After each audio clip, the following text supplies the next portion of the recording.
Welcome to the Body Smart Podcast, where we remove roadblocks to fitness and health to empower you to master your health habits. We help you become Body Smart. Hello, everybody, and welcome to the Body Smart Podcast. I am so excited for my guests this week. We have a very special crew. This is the Marathon Mind, and so we are so excited to be working with them today. They've all come in.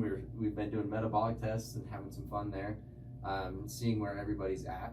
But we are excited to share a little bit about what they do at the Marathon Mind and how they help runners to maximize their performance and really do their very best from several different aspects. And so we're going to go down the row, have everybody introduce themselves and tell us a little bit more about the Marathon Mind. So let's go ahead and we'll start right here.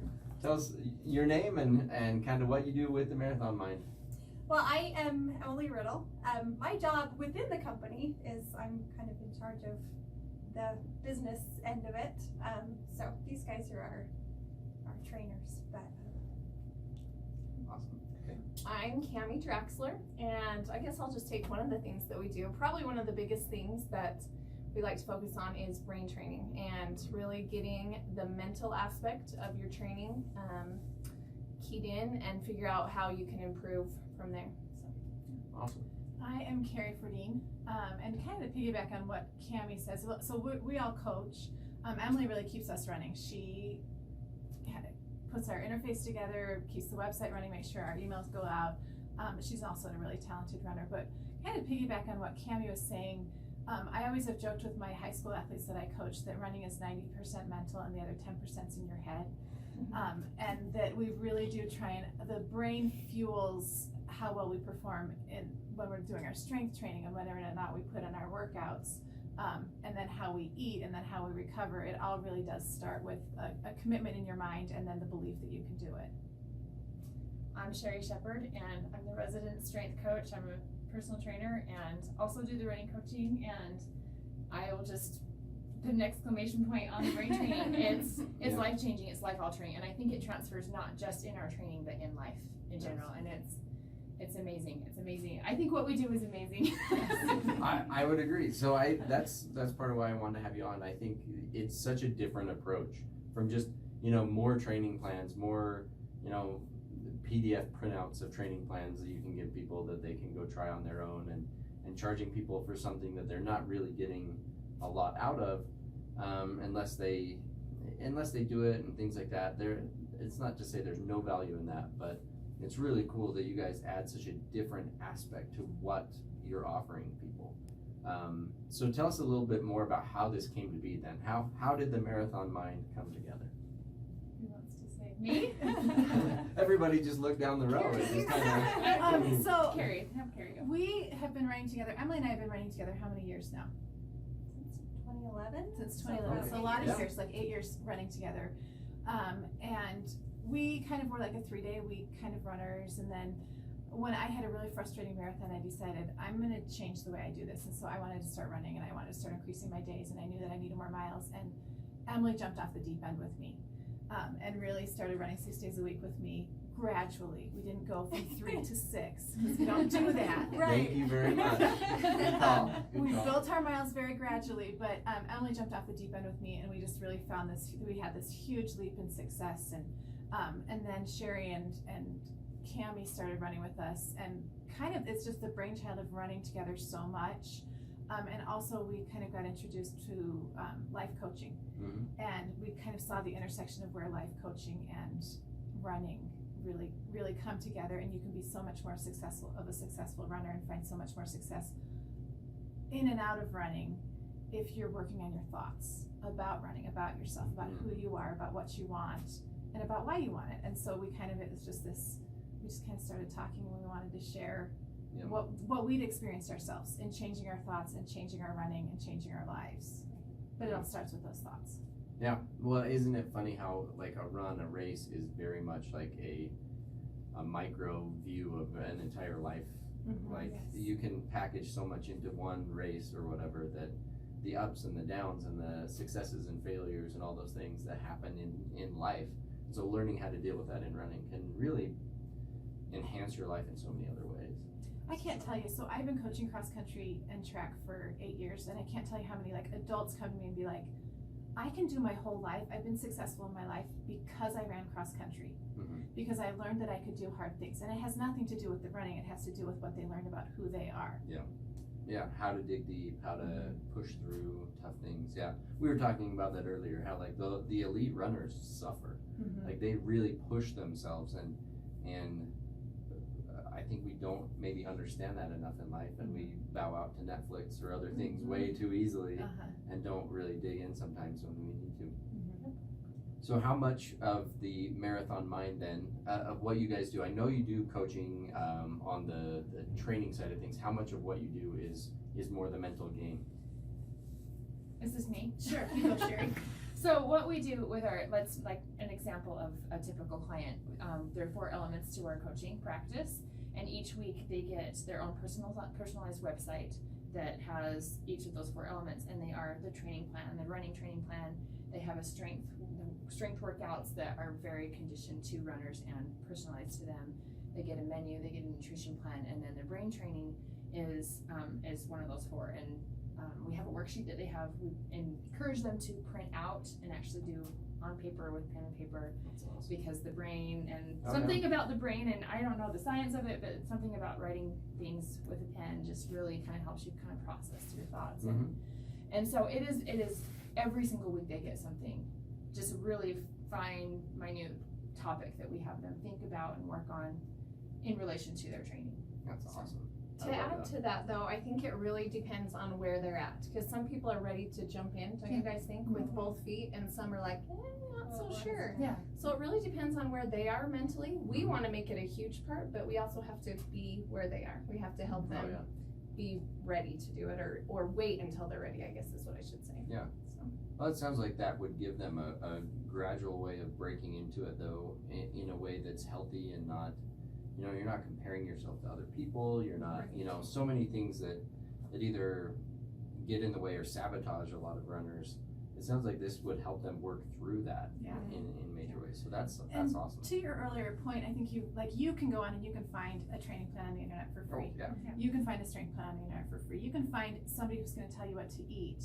But what we do is we get to know you. We get to know what you're struggling with, what your past looks like, and then we tailor all of those things, but especially the brain training, to what you need to be able to accomplish what you want. That's awesome. I love that. And I have a few clients that we have mutual clients, right?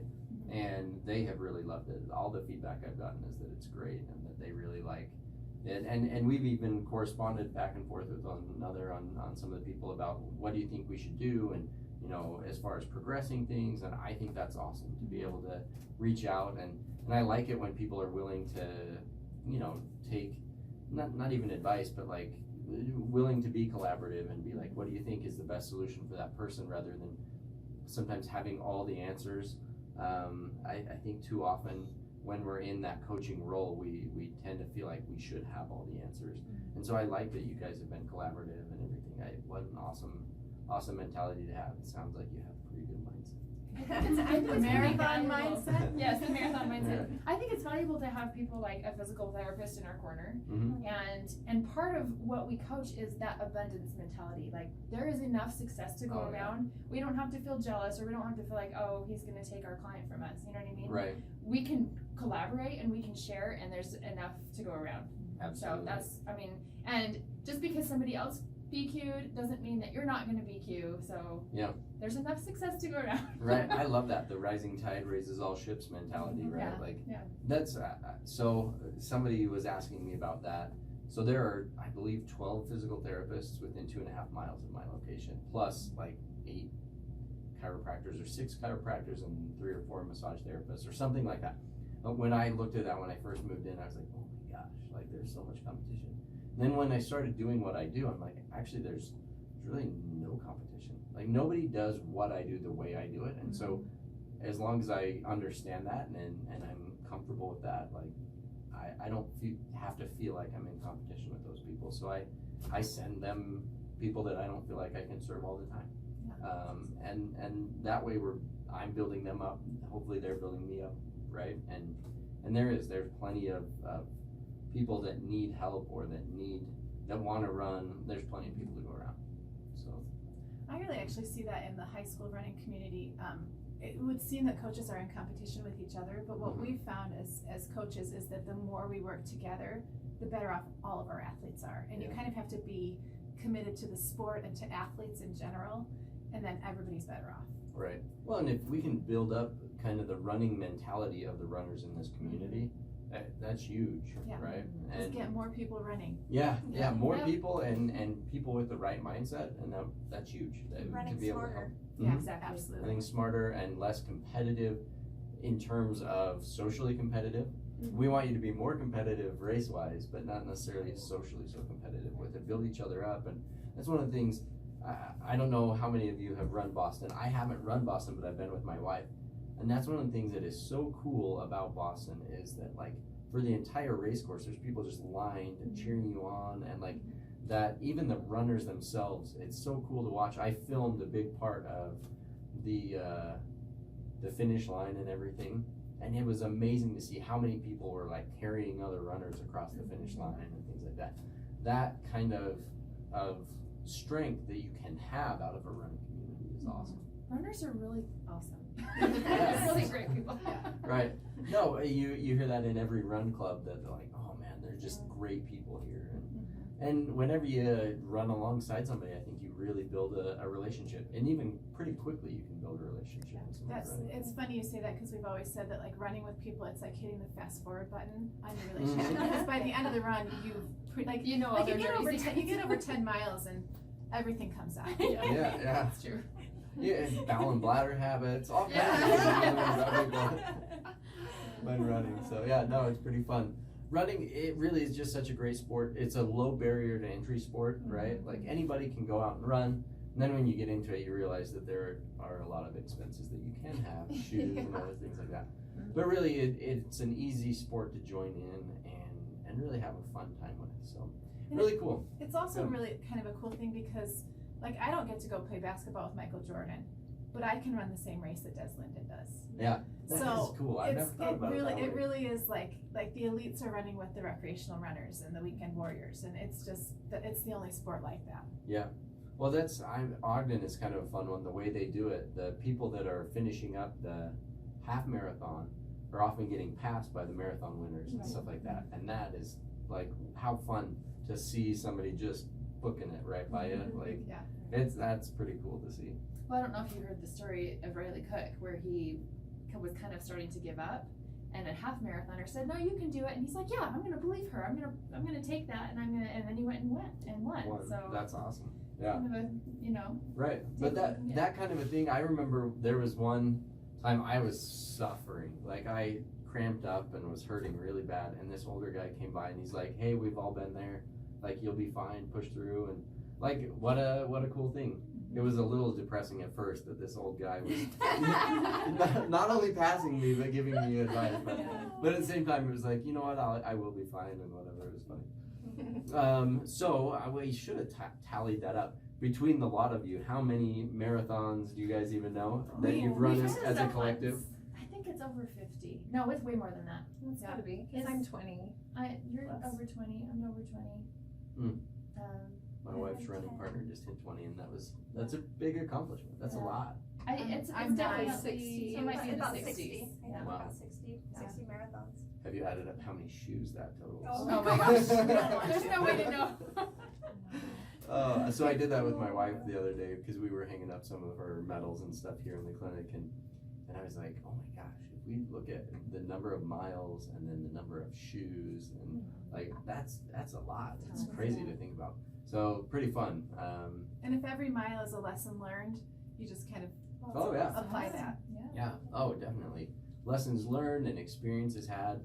I mean, you will never see more beautiful scenes than 5 a.m. as the sun's rising, right? You see some amazing things out on the trails or out on the road, or coming down a canyon during a race. That, oh man, St. George in the morning as you're coming down that canyon is incredible. So really pretty. How do you feel like that factors into the marathon mindset? The being able to have, I don't know, just those types of experiences. I feel like, because I I consider myself to be a road runner, but I find my joy in the mountains. Yeah. And it doesn't matter if I'm lowest of lows and I'm having a terrible day. If I get in the mountains, I am just renewed, and it's just the scenery and the sunrise and the mountains and being outside and my body is moving. You find your joy. I don't know how else to say it, but it's renewing and kind of that mental reset, and I think that applies with just getting out and moving your body. I think getting your heart rate up and that movement, it's very beneficial for mental health. And one of our brain trainings is actually called mindfulness in running, where we ask our athletes to start paying attention, like what does it sound like when your feet hit the ground? Like, can you hear your training partner breathing, and just kind of bringing that awareness to where you are right now. And it just really does increase your joy just in movement and in daily life, and just it's a blessing to get up and to be able to move. It is a gift to.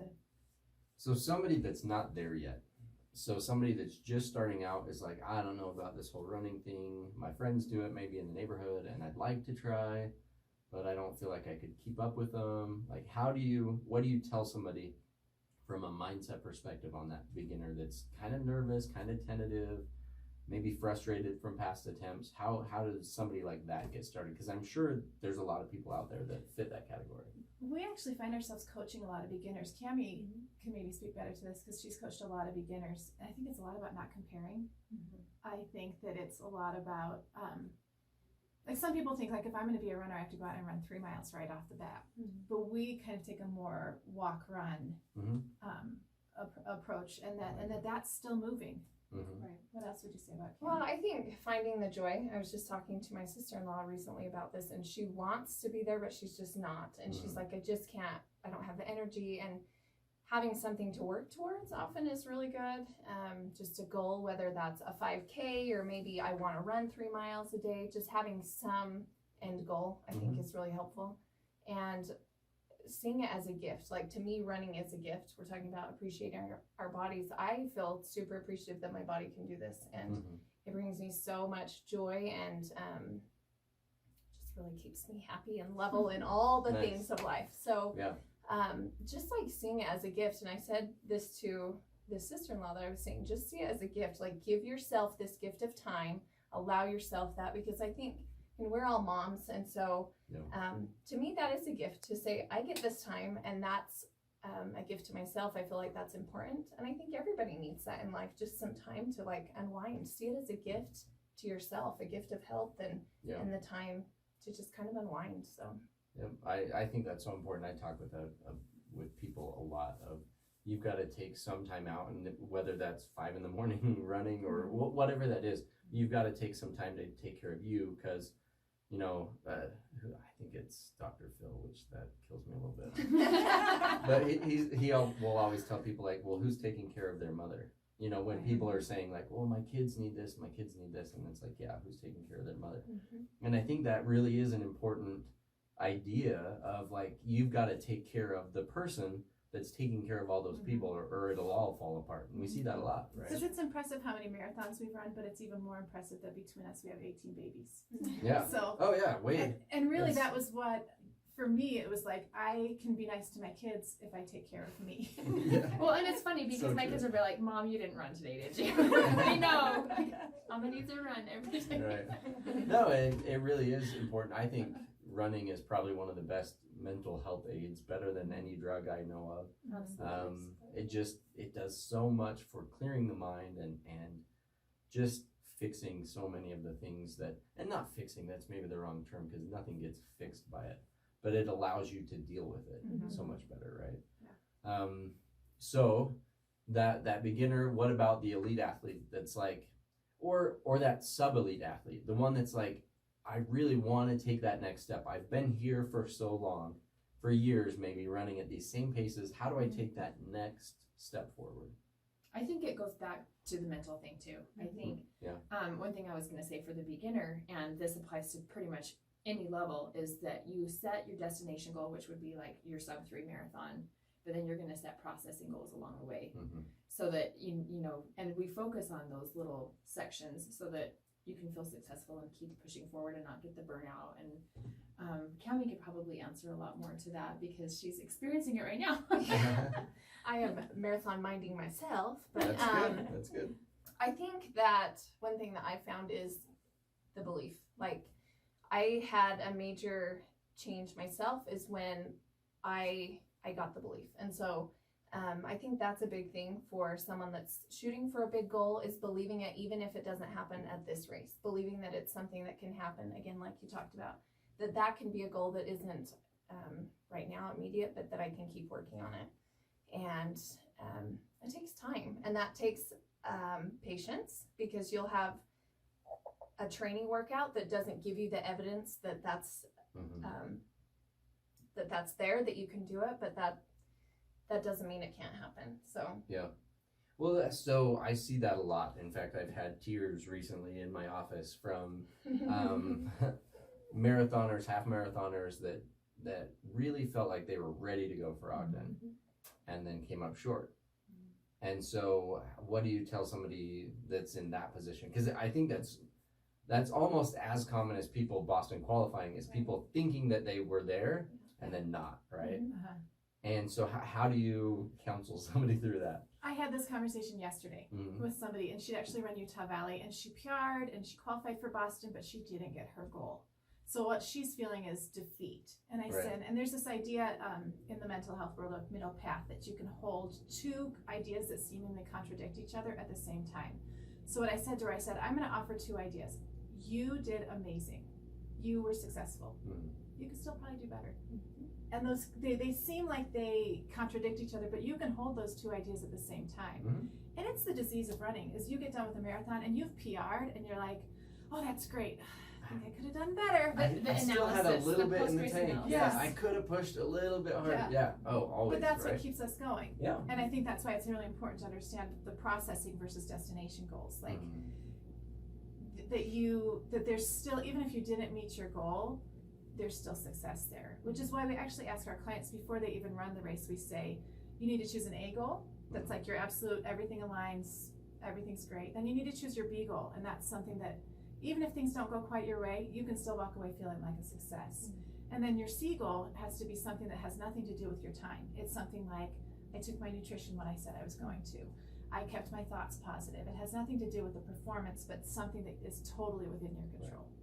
More based on like race experience and gaining experience for the next race type of an idea. Like, yeah, I love that. I think too, I think we should see more of our races as training runs for the next one, right? This is my way of figuring this out for the next race, right? Yeah. Because there's so many things that have to happen perfectly. Yes. And especially in the first few marathons or halves or whatever, like, not everything's going to go perfect. Ogden's a great one for not everything going perfect. Sometimes the weather is just awful, even though you're great and ready to go. You know, so dialing that in. You know, how do I dial in my clothes for a bad weather day or whatever that is? Dialing in the many aspects to a race is really important. So every run or every race is still kind of a training run for the next one. Absolutely, yep. And so, yeah, so many different mindset things that we can have. Running really tests the mindset for sure. But I think there's an article, and I can't remember who wrote it or where we found it, but the title is "Fail Better Next Time," and it's all about what you can learn from you. In your mind, you're thinking you failed, but failure is how we learn. And so, if I didn't hit my goal or whatever, what can I learn? How can I improve for the next one? So another thing on that, one of my favorite race pictures, I see the clock. I see that I've missed my goal by 29 seconds, and I'm ticked, and I'm like ready to cry. And then the next picture's a big smile, because I knew like I had to process it, and that's kind of ridiculous. I hadn't completely processed it, but the defeat, and then after looking at, like Carrie said, here are these goals, and I hadn't reached A, but I got B, and I was 29 seconds from A, so you have to celebrate that, you know? Oh, so close, I think that's really important, that I still gave myself the time to be kind of ticked, but then at the same time, I still was really happy, and I think that's okay. I think it's okay to feel all those feelings too. Oh yeah. And you can feel them all at the same time. Absolutely. It's not like you just have to choose one feeling. Right. Yeah. It's like I can feel ticked and really excited at the same time. Right. I think the key is using the ticked to drive future performance rather than letting it bog you down and be like, oh, I'm giving up, I didn't make it, right? Well, I mean, we actually have a client that has tried to fuel some of his runs based on revenge because he's ticked. Yeah. And that's one thing that he changed in his racing with this last training cycle, is that he stopped using his Right. negative feelings to fuel his next race. Instead, he used that experience and learned Mm-hmm. and tried to focus it more towards positive. And I think that's what's important, because if you're constantly fueling with that Oh, negative yeah. emotion, you Yeah. know, I mean, it bogs you down. Yeah, So- well, you'll burn out from it, right? Yeah. I think it's not a bad thing to help you create your next set of goals and then move on, and then be like, okay, these are the goals that I'm going to hit because I don't want to be there again. Right. But as long as you plan them out well, I guess, Mhm. so that you're not overshooting, or I don't know. That it has to be based in positivity and like, I can do Yes. this type of a thing. Okay, so we've talked about the beginner, the intermediate, or like that I'm on the cusp of really taking that next step. What about for the elite athlete? What would you say for them in terms of that mental next step? Where is that for them?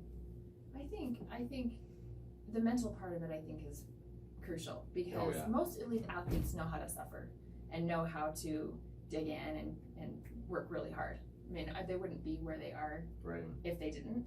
And so it's just, I think it goes back to what Kemi said, just that belief and practicing when those negative emotions come up, because they do. I mean, because it just happens when you're suffering and you're in pain and it's hard and it hurts. You just have to be prepared in advance for when that comes up. What are you going to do about it?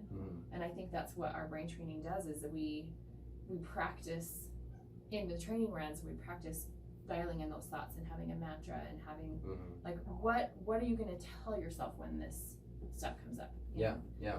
So Super important. Because I having that. think once you get to kind of that elite level, like the talent is pretty similar among those elite athletes. Oh, yeah. But the ones that win are the ones that win in their mind. Yeah. Absolutely. Oh, I would agree. Awesome stuff. Well, so thank you so much, Marathon Mind, for joining us today. I know you guys have to get out of here, so we'll let you go. I could ask questions all day. We'll just have to do it again. Yeah, we'll have to do it again. That'd be fun.